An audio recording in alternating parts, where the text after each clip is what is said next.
ये खबर पारुल यूनिवर्सिटी द्वारा प्रस्तुत की गई है। क्या ईरान ने इजरायल को खुली चुनौती दे दी है? क्या इजरायली सेना ने भी ईरान को तगड़ी धमकी दी है? और आखिर मिसाइल हमला करने के तुरंत बाद ईरान ने पाकिस्तान से लेकर फ्रांस तक फोन क्यों घुमाया? ये सवाल इसलिए हैं क्योंकि पश्चिम एशिया में मिडिल ईस्ट में एक बार फिर तनाव अपने चरम पर पहुंच गया है। ईरान ने देर रात इजराइल पर 11 मिसाइलें दागी, जिसके बाद पूरे इलाके में हड़कंप मच गया। इजराइल ने दावा किया कि उसकी एयर डिफेंस सिस्टम ने सभी मिसाइलों को हवा में ही रोक दिया, लेकिन इसके बावजूद देश के कई हिस्सों में सायरन बज उठे, लोगों को बंकरों में जाना पड़ा और पूरे देश में सुरक्षा व्यवस्था को हाई अलर्ट पर रखा गया।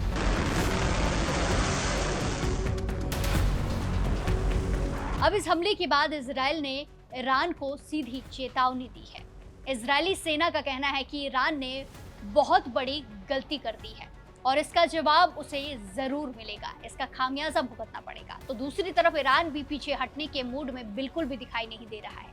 तेहरान ने साफ कहा है कि हमला आत्मरक्षा के अधिकार के तहत किया गया है और अगर इजराइल या अमेरिका ने कोई नई कार्रवाई की तो जवाब पहले से कई ज्यादा बड़ा होगा। दरअसल 7 जून रविवार देर रात अचानक इजराइल के कई इलाकों में हवाई हमले के सायरन बजने लगे। कुछ ही देर बाद इजरायली सेना ने जानकारी दी कि ईरान की तरफ से कई मिसाइलें दागी गई हैं। सेना के अनुसार कुल 11 मिसाइलें लॉन्च की गई, जिन्हें एयर डिफेंस सिस्टम ने रोक लिया।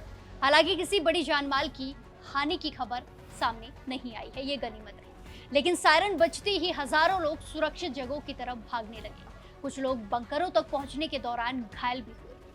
हाइफा, केसरिया, हदीरा और आसपास के कई इलाकों में लोगों ने रात डर और अनिश्चितता के माहौल में बिताई। इजराइल की आपातकालीन सेवा मेगन डेविड एडोम ने कहा कि मिसाइलों से प्रत्यक्ष रूप से किसी के हताहत होने की कोई रिपोर्ट नहीं है। हालांकि आश्रयों में भागते समय कई लोग घायल जरूर हुए हैं। वहीं हमले के तुरंत बाद इजरायल की सेना और सरकार दोनों की तरफ से कड़े बयान सामने आए।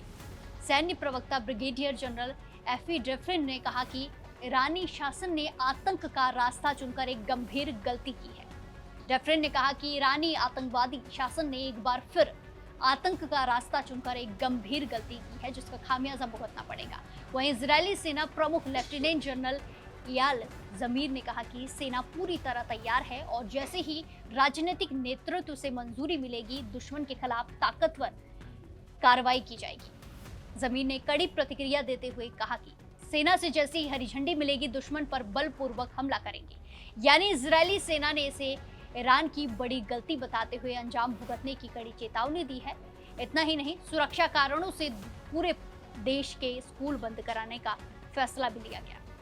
इजरायल के शिक्षा मंत्रालय और सेना के गृह मोर्चा कमान ने घोषणा की कि सोमवार को देश भर के सभी स्कूल बंद रहेंगे, यानी कि 8 जून को। अब सबसे बड़ा सवाल यही है कि आखिर ईरान ने यह हमला क्यों किया? ईरान का कहना है कि ये कार्रवाई बेरूत के दक्षिणी इलाकों पर हुए इजरायली हवाई हमलों के जवाब में की गई है। ये जवाबी कार्रवाई है। तेहरान के अनुसार ये एक चेतावनी थी कि अगर क्षेत्र में उसके सहयोगियों या फिर उसके हितों को निशाना बनाया जाएगा, टारगेट किया जाएगा, तो वो जवाब देने से पीछे बिल्कुल भी नहीं हटेगा। ईरान ने संयुक्त राष्ट्र चार्टर का हवाला देते हुए कहा कि हर देश को आत्मरक्षा का अधिकार है और उसी अधिकार का इस्तेमाल करते हुए ये कदम उठाया गया है, ये हमला किया गया है। यही नहीं, इजरायल पर किए गए हमले के तुरंत बाद ईरान ने वैश्विक स्तर पर अपनी राजनयिक सक्रियता तेज कर दी है। हमले के तुरंत बाद ईरान ने सिर्फ सैन्य नहीं बल्कि कूटनीतिक मोर्चे पर भी तेजी दिखाई।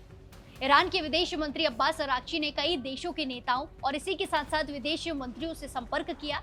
जानकारी के अनुसार उन्होंने फ्रांस, ब्रिटेन, कतर और तुर्की के विदेश मंत्रियों से फोन पर बातचीत की। इसके अलावा पाकिस्तान के सेना प्रमुख फील्ड मार्शल आसिम मुनीर के साथ भी बातचीत हुई है।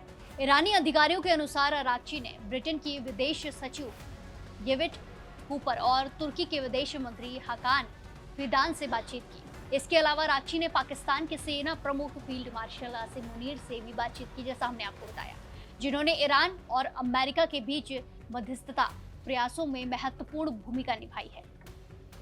अरागची ने इन देशों के सामने इजराइल के खिलाफ अपनी सैन्य कार्रवाई को संयुक्त राष्ट्र चार्टर के तहत आत्मरक्षा का अधिकार बताया। साथ ही उन्होंने चेतावनी दी कि यदि इजराइल या फिर अमेरिका ने लेबनान या फिर ईरान के खिलाफ कोई भी नई आक्रामक हिमाकत की तो ईरानी सेना इसका और भी करारा और व्यापक जवाब देगी। एक्सपर्ट्स का मानना है कि ईरान दुनिया को ये संदेश देना चाहता है कि उसकी कार्रवाई को केवल सैन्य नजरिए से नहीं बल्कि राजनीतिक और सुरक्षा नजरिए से भी देखा जाना चाहिए।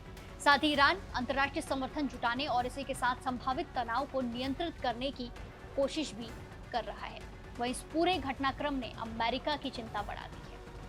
अगर इजराइल जवाबी हमला करता है, कार्रवाई करता है तो ईरान फिर प्रतिक्रिया देता तो इसका असर पूरे पश्चिम एशिया में दिखाई दे सकता है।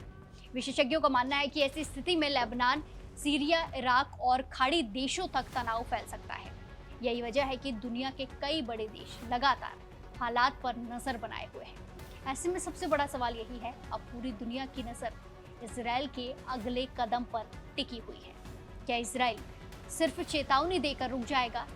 क्या जवाबी हमला होगा या फिर ये टकराव एक बड़े क्षेत्रीय संघर्ष में तब्दील होता नजर आएगा? फिलहाल इन सवालों का जवाब आने वाला समय देगा, लेकिन इतना साफ है ईरान और इजराइल के बीच बढ़ता तनाव पूरे पश्चिम एशिया को स्थिरता की एक नई चुनौती देता जा रहा है। तो क्या आपको लगता है कि ईरान जवाबी हमला करेगा या फिर कूटनीतिक रास्ता निकल कर सामने आएगा? अपनी राय कमेंट्स में जरूर दें और बाकी देश और दुनिया की तमाम बड़ी अपडेट्स के लिए जुड़े रहिए दैनिक जागरण।